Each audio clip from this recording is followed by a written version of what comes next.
Hello student, today we are going to see about the ulna. Now ulna is the long bone in the forearm. It is having upper end, shaft and lower end. Upper end is having olecranon process, coronoid process, and on the lateral aspect this is radial notch. Olecranon process is having anterior surface and coronoid process is having upper or superior surface, and these smooth surfaces of these two processes forms the notch called as scoop-like trochlear notch, and this trochlear notch articulates with the humerus to form elbow joint like this. So this is trochlea and this is trochlea on the humerus, which is medial part, and capitulum is the lateral part. This trochlea attaches with the ulna, which is medial bone in the forearm, and this forms elbow joint.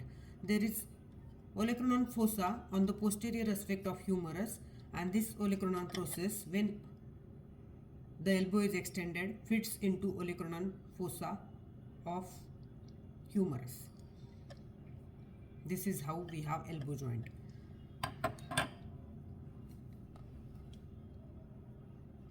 In the shaft there are three borders and three surfaces. So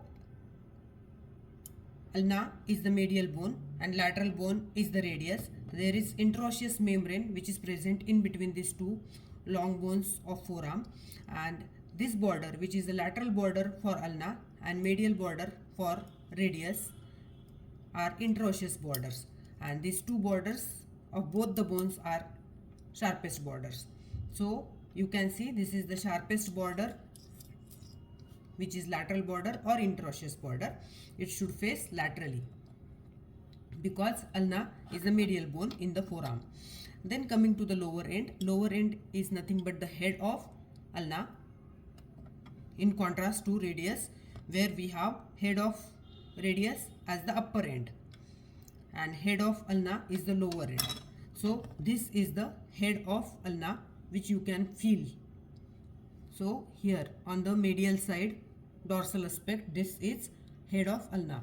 So this is head of ulna, and this posteromedial aspect of head of ulna is having this projection like this is styloid process. Now borders and surfaces, it is having three borders and three surfaces. So lateral is interosseous border, then we have anterior border and a posterior border. Now surfaces between interosseous or lateral border and anterior border is the anterior surface, which is this surface.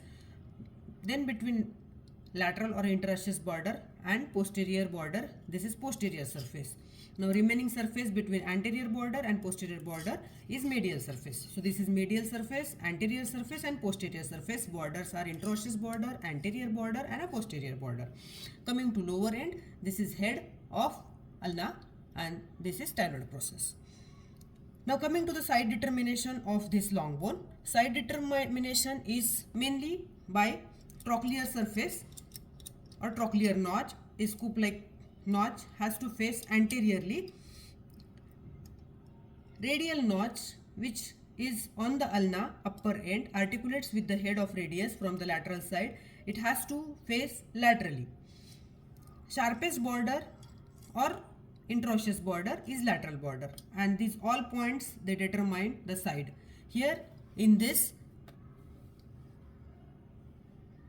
we have, this is ulna of left side because trochlear surface is facing anteriorly and radial notch is facing laterally.